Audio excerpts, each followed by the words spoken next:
अस्सलाम वालेकुम स्टूडेंट्स। एक बार फिर वेलकम आपको इन ऑनलाइन क्लासेस में। और पिछली क्लास में हमने बेसिक कॉन्सेप्ट्स पढ़ा। फार्माकोकाइनेटिक्स में हमने absorption diffusion through lipid, diffusion through the aqueous medium, फिर कैरियर मीडिएटेड ट्रांसपोर्ट और first pass metabolism, then distribution, then equilibrium. और हमने आकर बेटे एंड किया था इसे ड्रग क्लियरेंस पर। आज हम स्टार्ट करेंगे विद द टर्म मेटाबॉलिज्म, जिसको हम नाम देंगे बायो ट्रांसफॉर्मेशन का। अब हम कहते हैं सर हमारे पास कल की क्लास से हमें ये याद रहा कि जितनी भी लिपिड सॉल्युबल ड्रग्स होती हैं वो तमाम की तमाम आपके लिवर में जाती हैं और लिवर उनका साइट ऑफ मेटाबॉलिज्म है। मेटाबॉलिज्म को हम दो हिस्सों में डिवाइड करते हैं, कैटाबॉलिज्म और एनाबॉलिज्म। कैटाबॉलिज्म का मतलब होता है टूटना और एनाबॉलिज्म का मतलब होता है कुछ नई चीज़ बनना। सो ये तमाम के तमाम चीज़ें लिवर में हो रही होंगी। लिवर में एक स्पेशल ऑर्गेनील मौजूद होगा जिसे आप नाम देंगे पर ऑक्सीसोम का, जिसका काम होगा मेजरली चीज़ों को हाइड्रोजन पर ऑक्साइड में कन्वर्ट करके उसे डिटॉक्सिफाई करना। सो हम कहते हैं liver is the main site of metabolism for most of the lipid soluble drug. So मैं रिकमेंड करूंगा कि साथ साथ मैं कुछ होमवर्क्स भी आपको देता रहूँ और उन होमवर्क्स को आप सर्च करें तो थोड़ा सा आपकी नॉलेज में इजाफा होगा। मैं चाहूँगा कि आप सब लोग 10 लिपिड सॉल्युबल ड्रग्स याद कर लें। तो आज का भी टास्क समझ लें आप लोग, उसके बाद ये कॉपी में करके मुझे उसकी तस्वीर भेजिएगा। हम बिल्कुल उस तरह पढ़ेंगे जैसे हम अपनी बेसिक क्लासेस में पढ़ते थे ना, नाइन्थ मैट्रिक फर्स्ट या सेकेंड ईयर में जितनी मेहनत के साथ पढ़ते थे उतनी मेहनत के साथ अब हम दोबारा पढ़ेंगे। तो कॉपी मेंटेन कर लें अपनी और 10 कोई लिपिड सॉल्युबल ड्रग्स मुझे ज़रूर आज भेजिएगा। हम इससे और भी चीज़ें याद करेंगे। सो हम कहते हैं सर अब हमारे पास जो है वो ब्रेक हो जाएगा मॉलिक्यूल, और वो मॉलिक्यूल अब फार्माकोलॉजिकली एक्टिव नहीं होगा। अब वो वाटर सॉल्युबल बन जाएगा। बेसिकली क्या था, मैं अगर आपको डायग्राम की मदद से समझाता हूँ तो सपोज कीजिए दिस इज अ मॉलिक्यूल और इस पर एक लिपिड की लेयर है। अब आपका लिवर क्या करता है, अच्छा ये जो लिपिड की लेयर है ये आपके पास लिपिड सॉल्युबल है, ये जो लेयर है ये आपके पास वाटर सॉल्युबल है। तो ये क्या करता है, ये अब इसको ब्रेक कर देता है। जब इसको ब्रेक करता है तो अब ये मॉलिक्यूल खत्म हो गया, आपके पास एक वाटर सॉल्युबल मॉलिक्यूल बच गया। आप कहते हैं सर जो ड्रग मेटाबॉलिज्म है ये दो फेजेस में होता है। इनिशियल फेज में हम कहते हैं सर ऑक्सीडेशन होगी। एंजाइम्स हैं माइक्रोसोमल और नॉन माइक्रोसोमल। माइक्रोसोमल एंजाइम्स आपके पास मौजूद हैं एंडोप्लाज्मिक रेटिकुलम में। कौन से एंडोप्लाज्मिक रेटिकुलम, हेपेटोसाइट्स। हेपेट कहते हैं लिवर को, साइट कहते हैं सेल को, तो हेपेटोसाइट्स में मौजूद है और इनका प्राइमरी कंपोनेंट है साइटोक्रोम P450। ठीक है, एक आपके अच्छा साइटोक्रोम क्या होता है सर, वो साइटो मतलब होता है सेल, क्रो मतलब होता है कलर। अगर मैं इसको बहुत आसान करके आपको समझाऊं तो आप बिलीरुबिन और बिलीवर्डिन को जानते हैं। यहाँ पर हम कॉन्सेप्ट बिलीरुबिन और बिलीवर्डिन से साइटोक्रोम की बात कर रहे हैं। Now this enzyme system has been termed as mixed function oxygenase। Non microsomal oxidation क्या होगा सर, इसमें हमारे पास अल्कोहल डीऑक्सीडेज होगा, जेंथीन ऑक्सीडेज होगा। अब यहाँ पर मैं कहूँ कि अगर जेंथीन ऑक्सीडेज आपके पास एक्स्ट्रा काम करना शुरू कर देता है तो यूरिक एसिड जमा होना शुरू हो जाता है घुटनों में, जिसके लिए आप जेंथीन ऑक्सीडेज इनहिबिटर लेते हैं, जिसके एग्जांपल में एलोपेरिनॉल शामिल है, जिसके एग्जांपल में फेवोक्सोसैट शामिल है। Tyrosine hydroxylase and monosomal. Now these are mostly found in the mitochondria। mitochondria are the powerhouse of the cell which contain major ATPs। और आपके हर सेल में हर ऑर्गेनील होता है। अगर आप गाइटन पढ़ते हैं तो गाइटन में सेल ऑर्गेनील का जो यूनिट है उसमें एक लाइन लिखी हुई है कि हर सेल में हर ऑर्गेनील है, लेकिन जिन सेल्स में उनकी ज़रूरत ज़्यादा है और उनकी मिकदार भी ज़्यादा है। फॉर एग्जांपल हम कहते हैं कि आपके जो स्केलेटल मसल फाइबर जो कॉन्ट्रैक्शन कर रहे होते हैं वहाँ पर एटीपी बहुत चाहिए आपको, एक्टिन और मायोसिन में, तो वहाँ माइटोकॉन्ड्रिया की मिकदार ज़्यादा होगी। आपके जो डाइजेस्टिव सेल्स हैं वहाँ पर हाइड्रोलाइटिक एंजाइम्स चाहिए, तो वहाँ पर आप कहते हैं कि आपके पास लाइसोसोम की मिकदार ज़्यादा होगी, तो इस तरह से मिकदार बनती है। Many drugs also undergo second step, जो हम फेज 2 कह रहे हैं, बाय कॉन्जुगेशन। कॉन्जुगेशन का मतलब होता है combination of more than one, एक से ज़्यादा चीज़ें जब आपस में मिलती हैं, in which an endogenous substance such as glucuronic acid और sulphate is attach to the drug. अब वो ड्रग के साथ ये मॉलिक्यूल भी अटैच होना स्टार्ट हो जाएंगे। अब हम एक टर्म पढ़ते हैं प्रोड्रग। देखो हम अक्सर डेफिनेशन नहीं पढ़ते हैं और एक बहुत बड़ा क्लाउड बनाया होता है हमने अपने जहन में इंफॉर्मेशन का, उसमें हम कभी-कभी गलत बातें भी कर रहे होते हैं। मेरा क्योंकि मैं इस वक़्त जो आप लोगों से बात कर रहा हूँ, तो इसमें आप लोग सब अल्हम्दुलिल्लाह ग्रेजुएट्स हैं, चूँकि सर्विस कमीशन की आप तैयारी कर रहे हैं, आप इंडस्ट्रीज़ में काम करते हैं, आप हॉस्पिटल्स में काम करते हैं। और ये इंटरैक्ट अगर हम कर लें कि हम कौन-कौन से हॉस्पिटल्स में हैं और कौन-कौन सी इंडस्ट्रीज़ में, तो हमें अंदाज़ा हो जाएगा कि सर हम बहुत हाई लेवल पे काम कर रहे हैं, लेकिन मैं आपको बेसिक्स इसलिए लेकर जा रहा हूँ कि हमारी बेसिक इन्फॉर्मेशन कहीं न बड़ी वीक हो जाती है। सो हम थोड़ा-सा बेसिक की तरफ इस पे आते हैं। प्रोडक्ट्स को हम पढ़ते हैं। सर प्रोडक्ट्स क्या होती हैं? हम कहते हैं sir these are the drugs which have been modified so that they are well absorbed और distributed but are pharmacologically inactive. यानी आप ड्रग की एब्जॉर्प्शन को इंक्रीज करवा रहे हैं लेकिन वो ड्रग इनएक्टिव है। In the body products are activated, body के अंदर प्रोडक्ट्स एक्टिवेटेड होंगी by the oxidative process. For example cortisone to active from hydrocortisone and levodopa to dopamine. अब आपने हाइड्रोकॉर्टिसोन देखा होगा, आप जब बॉडी में एडमिनिस्टर कर रहे हो तो हाइड्रोकॉर्टिसोन है। क्यों कर रहे हो? चूंकि इसकी बॉडी में एब्जॉर्प्शन ज़्यादा है, इसकी बॉडी में अवेलेबिलिटी ज़्यादा है। इसको एक्टिव होना है किस में? कॉर्टिसोन में। लिवर डोपा को एक्टिव किस में होना है? डोपामीन में। आप कहेंगे सर डायरेक्ट कॉर्टिसोन क्यों नहीं दे देते, डायरेक्ट डोपामीन क्यों नहीं दे देते? डायरेक्ट डोपामीन देंगे या डायरेक्ट कॉर्टिसोन देंगे तो हम कहते हैं कि सर वो एक्टिव नहीं, आपकी बॉडी में उस एक्टिव तो आएगी लेकिन वो आपकी बॉडी में उसकी सॉल्युबिलिटी उतनी नहीं होगी। तो अगर प्रोडक्ट का कॉन्सेप्ट हम ले रहे होते हैं, ये उन लोगों के लिए भी एक सवाल उठता है ना कभी जहन में कि ड्रग डिस्कवर कैसे होती हैं, तो वो सॉल्युबिलिटी एक बहुत इंपॉर्टेंट फैक्टर है। आप लोग यहाँ पर मैं एक दूसरा होमवर्क आपको देता हूँ बीसीएस क्लासिफिकेशन का, इसको ज़रा पढ़िए। 4 क्लासेस मिलती है ना हमें, BCS 1, BCS 2, BCS 3 and BCS 4। इनकी भी 4-4, 5-5 ना ड्रग्स पढ़ लें अपने पास और उनको लिख लें अपने पास, तो ये भी याद रहेगा आपको। देन नेक्स्ट वर्ड हम इस्तेमाल करते हैं मेटाबोलाइट। मेटाबोलाइट को हम कैसे डिफाइन करेंगे? हम कहेंगे although most metabolite which are the product of drug metabolism are inactive. Metabolites are inactive. Some phase 1 metabolite of drugs such as paracetamol, halothane, sulfonamide are hepatotoxic also. Hepatotoxic से हमारी मुराद होगी कि वो हमारे लिवर को डैमेज करते हैं। Paracetamol in a therapeutic dose does not cause hepatotoxicity. ऐसा नहीं है कि पैरासीटामोल खाने से लिवर डैमेज हो जाता है। अगर आप कंट्रोल डोज में हैं तो वो ठीक है, but it is fatal in overdose. अब होता क्या है sir? It is oxidised by the P450 system phase 1 which is removed by conjugation phase 2. If the dose of paracetamol is large, अगर आपकी बॉडी में पहली कंडीशन पैरासीटामोल का dose बढ़ गया, दूसरी कंडीशन ग्लूटाथायोन डेफिशिएंट है, तो क्विनोन बाइंड करेगा इरिवर्सिबली, किसको करेगा जी? अब हमारे लिवर के सेल्स को डैमेज करना शुरू कर देगा। तो या तो दो कंडीशन हो गई, पैरासीटामोल बढ़ गया या फिर आपकी बॉडी में ग्लूटाथायोन कम हो गया। दोनों सूरतों में लिवर सेल काम नहीं करेगा। So product metabolites are pharmacologically active. Product से जो आप मेटाबोलाइट बनाएंगे वो फार्माकोलॉजिकली एक्टिव मेटाबोलाइट्स होंगे। ना जितना ड्रग का आना इंपॉर्टेंट था, एब्जॉर्ब होना इंपॉर्टेंट था, उतना ही मेरे बच्चों ड्रग का एक्सक्रीट होना इंपॉर्टेंट है। ड्रग एक्सक्रीट नहीं होगी अगर, तो इसका मतलब ये होगा कि ड्रग आपकी बॉडी में रिटेन करने जा रही है, और ड्रग बॉडी में रिटेन करेगी, मेटाबोलाइट बना देगी, तो वो आपकी बॉडी में इरिवर्सिबल रिएक्शंस कॉज करना स्टार्ट कर देंगी। फॉर दैट कॉज हम कहते हैं excretion is a must. So the kidney is most important organ for excretion. Lipid soluble substance are filtered by the glomerulus. मैं यहाँ पर आपको अगर थोड़ी सी आपकी फिजियोलॉजी याद दिलाऊं तो किडनी का जो स्ट्रक्चरल एंड फंक्शनल यूनिट है दैट इज नेफ्रॉन, और नेफ्रॉन में हमारे पास जो चीज़ मौजूद है जो ये रोल प्ले कर रही है उसको हम नाम देते हैं ग्लोमेरुलस, बाउमेंस कैप्सूल, फिर प्रॉक्सिमल कन्वोल्यूटेड ट्यूब्यूल, फिर डिस्टल कन्वोल्यूटेड ट्यूब्यूल, फिर इसके बाद loop of Henle, descending and ascending, और then finally the collecting duct.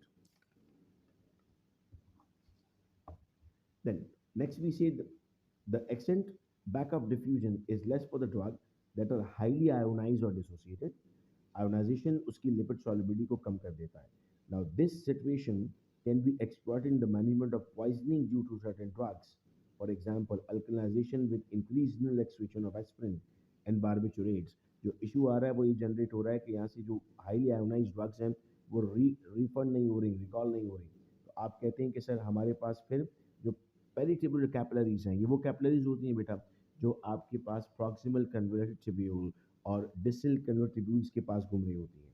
So the peritubular capillaries of the proximal renal tubule have two non-selective carrier, one for the acidic drugs and one for the basic drugs. ये अपने अलग career है, penicillin है, सेफालोस्पोरिन्स हैं, salicylates हैं, प्रोबेनिसिड हैं, थायजाइड्स हैं, ये इनको ले जाने के लिए है। और अदर है बेसिक ड्रग के लिए, अमेलोराइड है, सिमेटिडीन है, प्रोकेनामाइड है, या all of the basic drugs which transport drug molecules into the tubular urine। ये वहाँ लेकर जाएंगी, चूंकि डायरेक्ट तो वो जा नहीं रहे। ये इसको मैं यूँ समझाऊंगा कि आपके पास अगर मोटर बाइक है और आप एक्सप्रेस वे पर सफ़र करना चाहते हैं एक्सप्रेस वे पर बाइक अलाउ नहीं है। तो वहाँ पर एक गाड़ी खड़ी है, आप अपनी बाइक खड़ी करते हैं, आप गाड़ी में बैठते हैं, गाड़ी आपको दूसरी जगह पहुँचाती है। सो ये जो दूसरी जगह पहुँचा रही है आपको गाड़ी, ये आपके कैरियर्स हैं। These carrier systems can transport drug molecules even when bound to plasma protein as well as against the electrochemical gradient. ये किसी भी कंडीशन में ड्रग को एक जगह से दूसरी जगह आसानी से लेकर जाएंगे। Now, rarely the drugs are excreted through the lungs, and this route is important in case of volatile anesthetics. बहुत बहुत कम ऐसा होता है कि हम अपने लंग्स से ड्रग्स को एवापोरेट करने की बात करें, लेकिन हर उस कंडीशन में लंग से एवापोरेट होगी ड्रग जब हम कहेंगे कि आपके पास के वॉलेटाइल एनेस्थेटिक था। वॉलेटाइल का मतलब जो इजीली एवापोरेट होता है। यहाँ आकर हमारा पहला पार्ट कंप्लीट हुआ, जिसको हमने नाम दिया था फार्माकोकाइनेटिक्स, जो हमारी बेसिक थी। आइए अब शुरू करते हैं दूसरा part, that is named as pharmacodynamics. Now, pharmacodynamics is the study of pharmacological property of the drug and its mechanism of action. So, drug की क्या प्रॉपर्टी है, ड्रग का क्या मैकेनिज्म है, ड्रग कैसे काम करता है, कौन से पाथवे को इनहिबिट करता है, that all been studied in pharmacodynamics. Now, drug effects are the result of physicochemical reaction between the drug and functionally important molecules of the body. कोई दवा जो काम कर रही है उसमें दो चीज़ें इन्वॉल्व हैं, एक आपकी दवा और दूसरा आपकी बॉडी का system. They interact with the bodies natural physiological control system, जिसमें रिसेप्टर शामिल हैं, एंजाइम शामिल हैं, कैरियर मॉलिक्यूल शामिल हैं। इन सब का काम, इन सब से वो इंटरेक्ट करता है। देखो, दवा बॉडी में जाएगी तो वो इंटरेक्ट करेगी। एक सवाल आता है जहन में कि सर अगर मेरा ब्लड प्रेशर नॉर्मल है और मैं बीपी कम करने की दवा लूँ तो क्या होगा? बीपी और कम हो जाएगा, क्योंकि बीपी कम करने वाली दवा को आपकी बॉडी में रोल प्ले करना ही करना है। ऐसा नहीं है कि वो सोचे मैं क्या करूँगा, उसका काम है ब्लड प्रेशर कम करना, तो वो कम करेगा, नॉर्मल से आपको नीचे ले आएगा। ज़्यादा से नीचे लाता है, उसको जो रोल दिया गया है वो परफॉर्म करेगा ही करेगा। So they interact with the body system, some of the known mechanism. अब क्या क्या मैकेनिज्म्स हैं, आइए वन बाय वन इनको समझते हैं। सबसे पहला हम लेकर आते हैं ड्रग रिसेप्टर। रिसेप्टर्स को हम इंग्लिश में अगर डिफाइन करते हैं तो इट इज समथिंग जिस पे कोई चीज़ आकर अटैच हो। So the term receptor is used to mean any clearly defined cellular protein to which a drug bind to initiate its effect. कोई भी ऐसा प्रोटीन जिस पर आकर ड्रग लगे, बाउंड हो जाए और काम शुरू कर दे। हमने पिछले लेक्चर में डिटेल में समझ लिया था कि फ्री ड्रग और बाउंड ड्रग हमारे किस काम आती है। The drug is through to fit on the receptor rather as key to model, जिसको हम नाम देते हैं लॉक एंड की मॉडल का, जिस तरह उसी तरह हम यहाँ पर नाम दे रहे हैं। It may be then either stimulate the receptor or produce effects similar to that of the naturally occurring। यहाँ पर दो वर्ड हम इस्तेमाल कर रहे हैं बेटा, एगोनिस्ट एंड एंटागोनिस्ट। एगोनिस्ट का मतलब होगा वैसा ही काम करना और एंटागोनिस्ट का मतलब होगा उसके अगेंस्ट काम करना। तो ड्रग जब आकर कनेक्ट होगी तो हम कहते हैं कि सर ये दो काम कर सकती है, या तो उस मॉलिक्यूल की तरह काम कर सकती है तो ये बन जाएगा एगोनिस्ट, और या उस मॉलिक्यूल के अगेंस्ट काम करती है, ये बन जाएगा antagonist. So there are some drugs जो पार्शियल एगोनिस्ट के तौर पे काम करते हैं। पार्शियल का मतलब तो वैसे आधा होता है। So we say they are antagonist at low concentration. अगर कम मिकदार में देंगे तो एंटागोनिस्ट हैं, ज़्यादा मिकदार में चला जाएगा तो एगोनिस्ट बन जाएंगे। For example buprenorphine, for example pindolol. अगर ये कम मिकदार में आप देंगे so they are good, they will act as the antagonist. लेकिन अगर ये बढ़ा दिया आपने तो अब आपके पास ये उसी जैसा काम शुरू कर देंगे। रिसेप्टर में भी view to consider two portions, एक जहाँ पर ड्रग बाइंड होगी और जहाँ पर वो काम करेगी। तो एक उसका एक्टिव साइट हो गया, बाइंडिंग साइट हो गया, एक उसका कैटालाइटिक साइट हो गया जिसमें वो कैटालिसिस करेगा। There are four well known transducer mechanism by which receptor produce a pharmacological response. अब ये हम कहते हैं कि इसको हम फर्दर चार टाइप्स में डिवाइड कर देते हैं, जिसमें नंबर वन आता है हमारे पास direct regulated ion channels. Direct regulated ion channels में हम कहते हैं now the receptors includes ion channels within their molecule. These are confined to excitable tissues जैसे CNS हैं, न्यूरोमस्कुलर जंक्शंस हैं, ऑटोनॉमिक गैंग्लियाज हैं। इनके लिए आपको सोडियम पोटेशियम पंप की एग्जांपल मैं देता हूँ, मैं आपको न्यूरोट्रांसमीटर एसिटाइलकोलिन की एग्जांपल देता हूँ। So most excitatory neurotransmitter can cause increase in sodium and potassium. This result in depolarization and repolarization. हम यहाँ पर अगर बहुत बेसिक रिकॉल करते हैं तो हम कहते हैं जब मसल मूवमेंट करनी होती है तो न्यूरोमस्कुलर साइनेप्स बनता है, एसिटाइलकोलिन रिलीज होता है, एसिटाइलकोलिन जाता है कैल्शियम के पास, कैल्शियम रिलीज होने के लिए सोडियम बाहर आता है, पोटेशियम अंदर जाता है, दो सोडियम पे एक पोटेशियम, कैल्शियम सेल के अंदर आता है। जब कैल्शियम स्केलेटल फाइबर के साथ कनेक्ट होता है तो उनकी मूवमेंट होती है, और जब उसको रोकना होता है वहाँ पे सीज हो जाता है न्यूरोट्रांसमीटर, तो जो कुछ एलिसिट किया वो न्यूरोट्रांसमीटर ने किया आयन चैनल से। फिर हम कहते हैं sir G protein coupled receptors.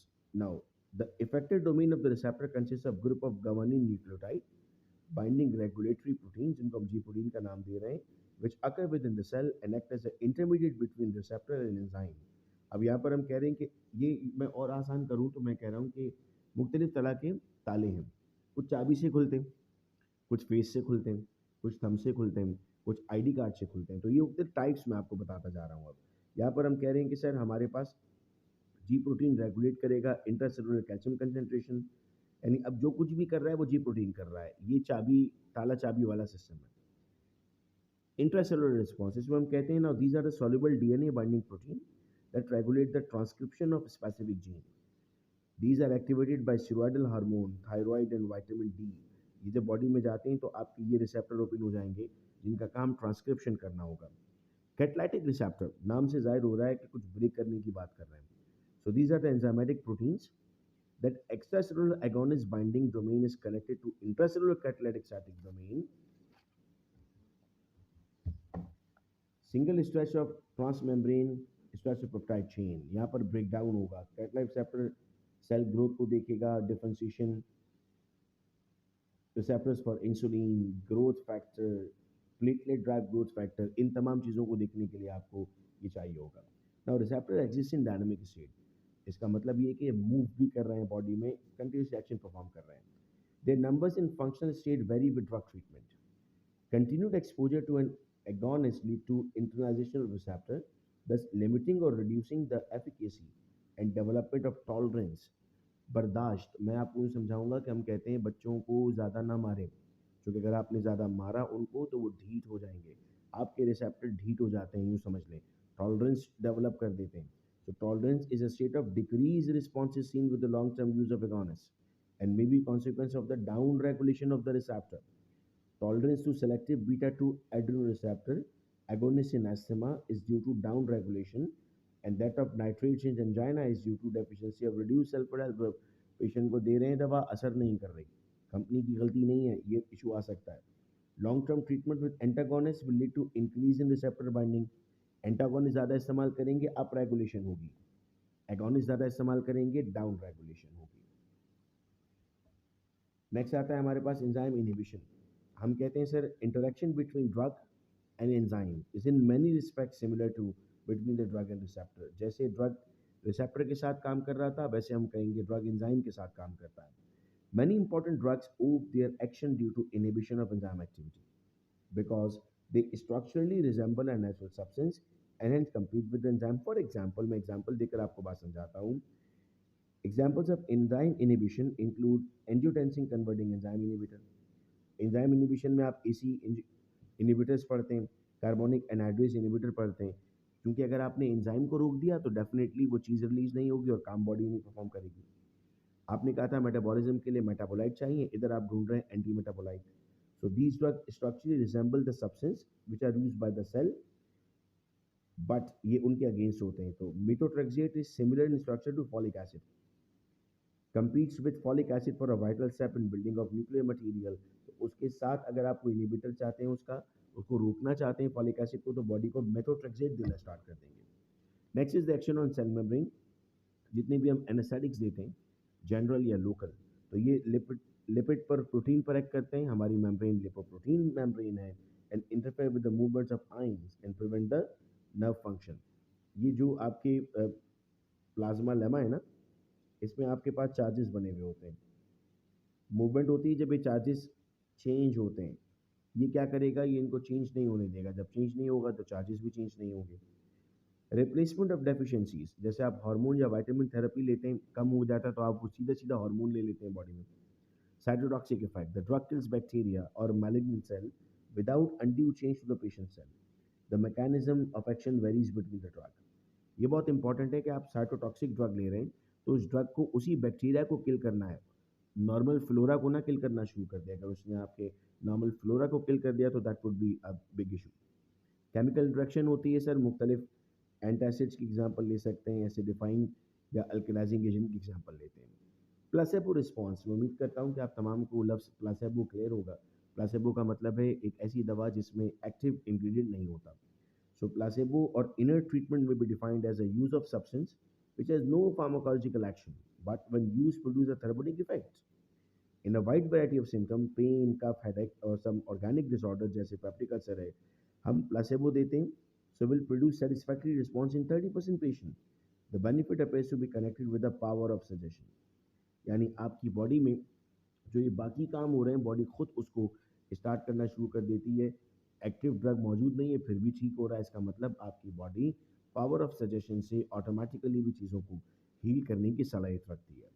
आज का लेक्चर यहाँ पर स्टॉप करते हैं बच्चों, और हम मूव करेंगे नेक्स्ट लेक्चर में इंशाल्लाह रूट्स ऑफ एडमिनिस्ट्रेशन पे। देन हम फैक्टर्स पर जाएंगे और बहुत आराम आराम से हम अपने टॉपिक को बहुत ऊंची उड़ान की तरफ लेकर जाएंगे इंशाल्लाह। फिर जो आपकी व्हाट्सएप ब्रॉडकास्ट लिस्टिंग हुई भी है उसमें आप लोगों के पास फर्दर डिटेल्स आ रही हैं, और 2-3 टॉपिक जब कंप्लीट हो जाएंगे तो हम इनके एमसीक्यूज़ के डिस्कशन भी स्टार्ट कर देंगे। और कोई भी सजेशन देना हो आपको, कोई भी फीडबैक देना हो आपको, तो आप व्हाट्सएप पर वो फीडबैक मुझे ज़रूर दे सकते हैं। अपना बहुत ख्याल रखिएगा आप सब लोग। अल्लाह हाफ़िज़।